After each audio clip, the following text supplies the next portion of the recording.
တမီတီထေပေါ်နိုင်ဆိုင်ကိုငါပြီးတော့ရလာတဲ့ပတ်စံကိုအဖေကကားတစ်စီးတော့ဝယ်ပေးချင်းတယ်မိုးရတီလဲရောက်တော့မှဆိုတော့အဖေအပင်ခက်ဖို့အတွက်ကားတစ်စီးလောက်ရှိမှဖြစ်မှာ သမီးဘာရဲလုံး တမီတီဆိုင်ကိုငါဖို့အတွက်ကြော်ညာမလို့ ဘယ်သူငါဘူးလဲ အဖေစမပူနေတော့ဒီမီအားလုံးစီစဉ်ပြီးပြီ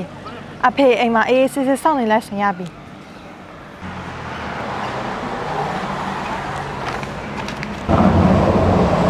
သမီး